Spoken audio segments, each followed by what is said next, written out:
Hola, ¿qué tal? ¿Cómo están todos? Bienvenidos a su canal Conociendo la Verdad. Gracias por acompañarnos. Nos encanta saber que les gusta escudriñar las escrituras, igual que nos gusta a nosotros. Y pues bueno, que juntos las escudriñemos y las discernamos, perdón. Discernirlo. Sí, y bueno, hoy tenemos un tema que nos puede confrontar mucho, pero voy a dejar a mi esposo para que, como siempre, él salude y nos diga de qué se va a tratar el tema de hoy, mi amor. Sí, gracias. Y buenas noches, gracias por acompañarnos una vez más en esta enseñanza que tenemos hoy. Y la enseñanza es un párrafo en la Biblia, unos versículos difíciles de entender. Y se va a tratar de por qué Jesús maldijo la higuera. Yo cuando lo leí la primera vez también me confundí porque como un Dios misericordioso um, y maldijo la higuera. Y hoy vamos a explicarles exactamente por qué lo hizo y cuáles son las consecuencias de que pasara eso. El relato de Jesús maldiciendo la higuera estéril se encuentra en dos evangelios diferentes, pero aparece en Mateo y luego también en Marcos. Aunque hay ligeras diferencias entre los dos relatos, se concilian fácilmente al estudiar los pasajes como en toda la escritura. La clave para entender el pasaje proviene de comprender el contexto de lo que ocurrió, o sea, leer todo el capítulo. Para entender correctamente este pasaje, primero debes de considerar el contexto, como ya mencioné, la cronología, o sea, los tiempos y la geografía, El lugar. el lugar, qué pasó. Um, Hay historias en los evangelios que generan preguntas y esta es una de ellas. Una de las más llamativas es esta: Jesús mira una higuera, no encuentra fruto y la maldice. Pero un Dios maldiciendo una planta, ¿era enojo o capricho o fue un acto impulsivo? Es lo que Porque, vamos a explicar hoy. ¿Qué pasó allí? ¿Qué pasó? Era si se enojó, si fue un capricho o un acto impulsivo. podemos leerlo Sí, es ajá. corto, si quieren, vamos a leerlo y se encuentra en Mateo 21, de 18 al 19, pero también se encuentra en Marcos y escogí la versión de Marcos para leerla. Está en Marcos 11, 11. en el versículo 12 al 14, y dice: al día siguiente, cuando salieron de Betania, tuvo hambre. Está hablando del Señor Jesucristo, que tuvo hambre. Y viendo de lejos una higuera que tenía hojas, fue a ver si tal vez hallaba en ella algo pues para comer, ¿verdad? Pero cuando llegó a ella, nada encontró sino hojas solamente, pues no era tiempo de higos. Entonces, entonces Jesús le dijo a la higuera: nunca más, nunca jamás coma nadie fruto de ti. Y lo oyeron sus discípulos. En el Evangelio de San Mateo, Mateo. en el capítulo 21 y versos 18 y 19, dice la versión, las mismas palabras, pero que maldijo a la higuera. Entonces, por eso mi esposo hizo esa pregunta: ¿será que Jesús, un Dios compasivo, puede maldecir una planta? Ajá, Ajá. y hoy vamos a entender si fue enojo, capricho o un acto impulsivo. Uh-huh. Y fíjate, vamos a regresarnos un poquito al Viejo Testamento. Dice, el profeta Jeremías vio una visión en la cual vio dos cestos llenos de higos que representaban al pueblo de Judá que había sido deportado por Nabucodonosor. Una cesta de higos buenos, tan buenos que eran buenos para comer, y otros tan malos que no se podían comer. Y aquí entendemos que la higuera representa al pueblo de Israel. Cuando la palabra diga higuera, está hablando del pueblo de Israel. Entonces ya vamos viendo hacia dónde iba dirigido esas palabras. esas palabras, la molestia de Jesús. Y estos actos proféticos, el de Jeremías, por ejemplo, eran parábolas vivientes, señales que despertaban al pueblo. La higuera es exactamente eso, una señal profética. De hecho, lo que Jesús hizo con la higuera del camino a Jerusalén era lo mismo que el profeta Jeremías había anunciado que Dios haría con su pueblo Israel. Y aquí tengo a mi esposa que nos va a explicar exactamente el significado de la higuera. Cuando sepamos qué representa la higuera, vamos a saber el significado de todo lo demás, del contexto, ¿verdad? Bueno, como ya lo dijiste, en el Antiguo Testamento hay una porción en el libro de Jeremías donde el Señor le pone 2 canastas llenas de higos, unos casi pudriéndose, podridos, y otros en muy buen estado. Entonces, el mismo Señor le aclaró a Jeremías que ese era su pueblo. Entonces, de ahí entendemos los que escudriñamos su palabra, que cuando hable de higuera, exactamente como dijo mi esposo, o higos, está hablando de su pueblo. De Israel. Y bueno, del pueblo de Israel, claro. Y entonces la pregunta es, ¿por qué maldijo a la higuera el Señor Jesucristo? ¿Por qué la maldijo? Ajá. Pues en el mismo versículo que acabamos de leer de Marcos 11, dice por qué. Porque no encontró higos. No encontró higos. Y era una manera que tuvo el Señor, tomó ese tiempo, esa ocasión, cuando tuvo hambre, como leímos, y que no encontró higos en la higuera, en la planta, solamente encontró hojas. Muy bonito, por cierto. Muy, que estaba el árbol, ¿verdad? La planta. Hojas y flores. Y el Señor Jesucristo, como no perdía el tiempo y él aprovechaba cualquier momento de su ministerio para enseñarle a los discípulos cuál era el deseo de su corazón, bueno, pues tomó esa ocasión para mostrarle el deterioro de la vida espiritual que existía en su pueblo Israel.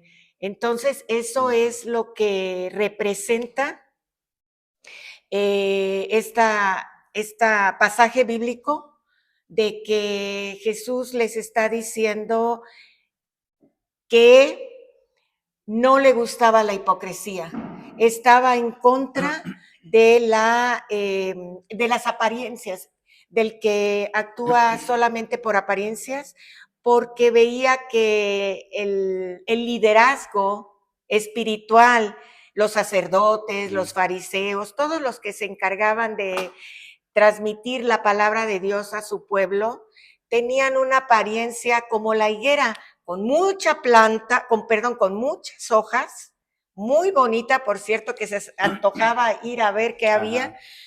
Eso era a la vista, pero en el interior de la planta no había fruto, no había higos. Entonces el Señor Jesús aprovechó, repito, esa ocasión para mostrarle a los discípulos, los que iban con él. Sí, ¿qué es lo que no le gusta? La farsa, la hipocresía, la falta de obras, de piedad, de que no había allí muestras de que había una relación con Dios, una búsqueda de Dios. Efectivamente, la maldición de la higuera no fue un acto de ira impulsiva, No. Sino una lección sobre la necesidad de los frutos espirituales en la vida de los creyentes actualmente. Dios no se complace con una fe solo de apariencia, sino que desea un corazón transformado que produzca muchas obras. Jesús maldijo la higuera para enseñarle lo que habías mencionado, una lección importante a los discípulos, mostrando la realidad de su pueblo, de Israel. Acuérdense que Jesús acababa de salir de Jerusalén, del templo, y fue cuando venía de haber cuando volcó las mesas. No, después de allí Ajá. pasó al templo Okay. y fue cuando volcó las mesas porque venía cansado ya de Venía, tanta hipocresía sí, de los religiosos de ese tiempo. de nada de fruto. O sea, los religiosos de ese tiempo daban la apariencia de piedad, pero dice la palabra, pero carecían de ella. Sí. Y el Señor ya estaba cansado y aprovechó esa oportunidad para enseñarnos lo que va a pasar o lo que Él espera de nosotros. Espera que demos frutos. Dice, Jesús quiso decir al secar la higuera que Dios no se agrada de una fe aparente, sino que espera frutos verdaderos. La higuera, como ya mencionamos, representaba a Israel con su apariencia de religiosidad, pero sin producir frutos de justicia, ni tener verdadera comunión con Dios. Al maldecirla, Jesús denunció la hipocresía de los líderes religiosos y advirtió sobre las consecuencias de una vida sin frutos. O sea, es la enseñanza que en una vida sin frutos vas a ser cortado. Dice, hay un versículo en la Biblia que dice que el árbol que no dé frutos va a ser cortado y va a ser echado al fuego, porque para eso sirve nada más, nada más. Inclusive yo aquí en mi jardín teníamos una papaya que nada más iba creciendo un palo para arriba y no Un daba papayo. un papayo y no daba frutos. Otros papayos más no tan altos ya habían dado frutos 2 o 3 veces y este papayo pues, nomás iba creciendo, entonces pues lo corto de una vez porque lo voy a tener que cortar en el futuro y va a ser más trabajo cortarlo. Así la enseñanza esta, había que cortar el árbol porque no iba a dar frutos. Creo que el Señor sabía que no iba a dar frutos. Y acuérdense que no estamos hablando del árbol, está hablando de los líderes religiosos. Y en la actualidad nos está hablando a nosotros. Sí, eso es lo que para allá iba.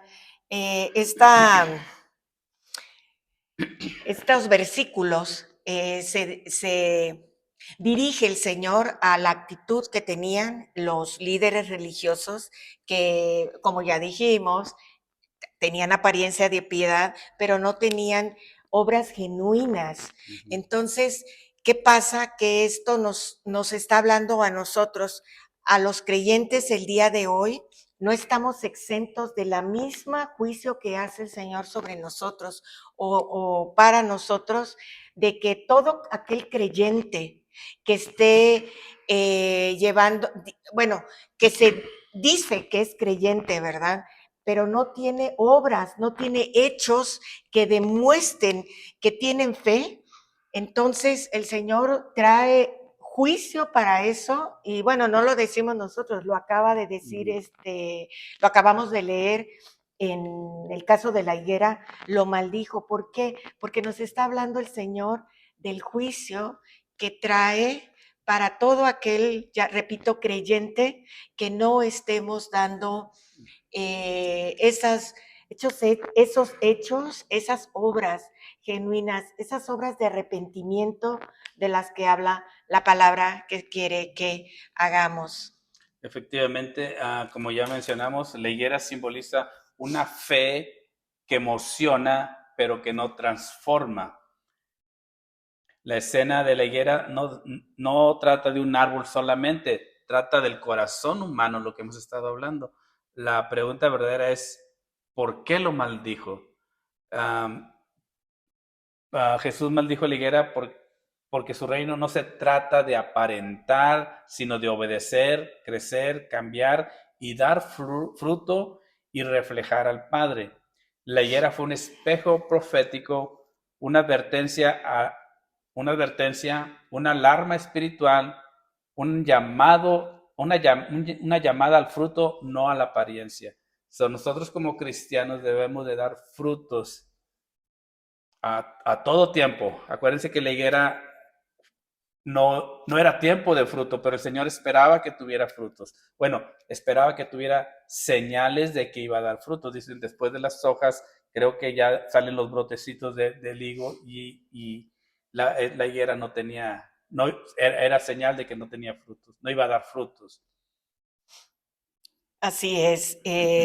Dice en el verso 13 del capítulo 11 de Marcos, que no era el tiempo de frutos, pero acá ahorita lo dijiste muy bien, el Señor nos insta a que demos fruto dentro y fuera de temporada. Fuera de tiempo. En tiempo y fuera de tiempo. Ajá. Entonces, sí, está siendo muy claro.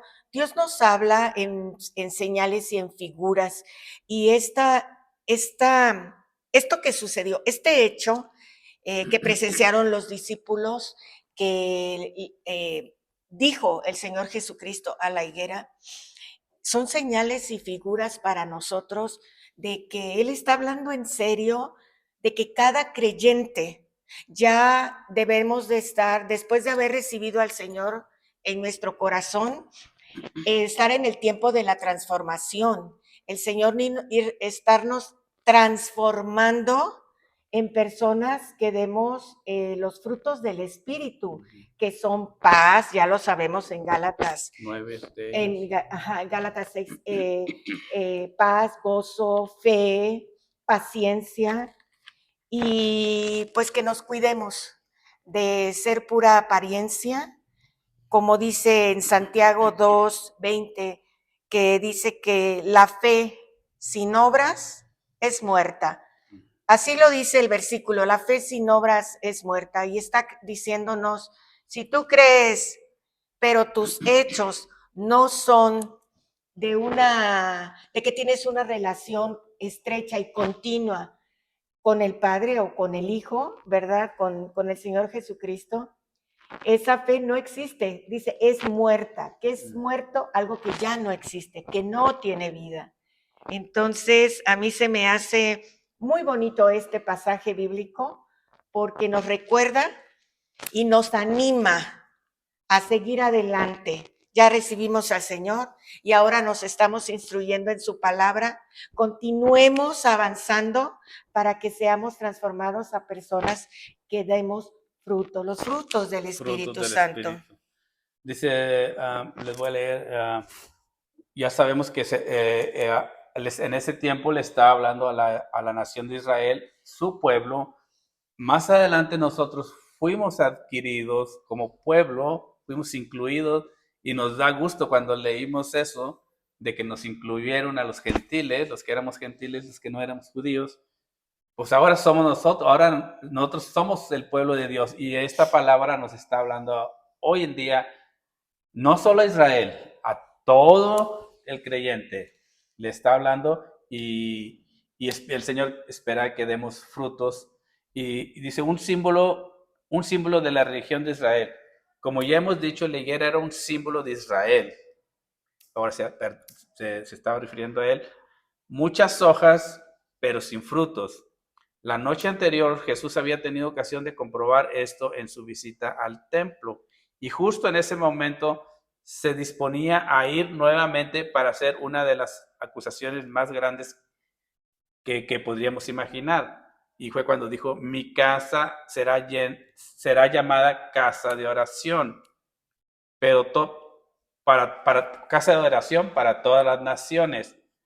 Pero ustedes la habían convertido en una cueva de ladrones.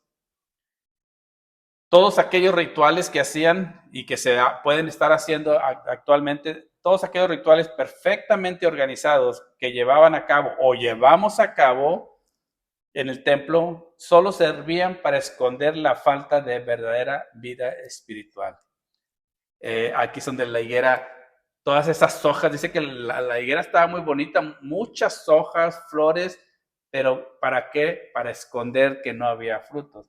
Cuando nosotros, como creyentes, tenemos noche de oración, sábado de esto, domingo de 2, 3 servicios, y asistimos para acá, pero no estamos dando fruto. Dice que estamos muy bonitos por dentro, haciendo todo lo ritual para esconder por fuera, perdón, muy activos por fuera para esconder nuestro verdadero yo, nuestra verdadera vida espiritual. Entonces, tengamos cuidado de lo que hacemos, y que lo que hagamos le agrade al Señor, leamos la palabra para saber exactamente lo que tenemos que hacer, dar frutos, los frutos del Espíritu. Yo cuando oí los frutos del Espíritu la primera vez, pues son 9, pues los puse palomita y, pues a ver cuáles me faltaban y en realidad pues siempre nos falta llegar a la meta, pero es bueno saber los frutos para saber en qué vamos fallando, porque al Señor no le agrada que no le agrada que nos perdiéramos por una cosa, por una vida de apariencias nada más. ¿Algo que quieras decir, mi amor? No, pues yo creo que ya quedó claro, ¿y ustedes qué tal? Eh, ¿Hay fruto en esa higuera? ¿Hay fruto o solamente hay hojas? ¿Me acompañan a orar? Vamos a orar. Padre, gracias por tu palabra, gracias por esta porción que encontramos en la Biblia, Señor, donde nos explicas que no quieres apariencias, sino que quieres el corazón. No quieres acciones, Señor, sino que quieres, Padre, un corazón rendido a ti, un corazón que te conozca, un corazón, Padre, que tema y porque por lo tanto ese temor, mi Dios, haga que nos rindamos a ti, para que tú puedas entrar y puedas transformar, Señor, nuestras obras en en verdadera adoración a ti, una adoración genuina, Padre, que nazca desde un corazón rendido a ti. Señor, perdónanos si en el pasado no hemos sido como la higuera o no hemos dado esos frutos en el Espíritu, Señor, que tú nos pides, pero queremos de tu mano agarrarnos, Señor, para que tú nos fortalezcas, caminemos contigo, Señor. Pon en nosotros el querer como el hacer, para que entonces podamos dar esos frutos, Señor, y tú vengas a nosotros como planta y encuentres esos frutos que andas buscando, Señor, y te regocijes junto con nosotros. En el nombre de tu Hijo Jesucristo, Señor, te pido por mi casa y por toda la gente que está escuchando esta enseñanza. En el nombre de Jesús, amén y amén. Amén. Mis amados, gracias. Espero que haya quedado claro. Y bueno, gracias por acompañarnos y los esperamos en más temas como este aquí en su canal Conociendo la Verdad. Hasta Hasta pronto. luego. Bye. Bendiciones.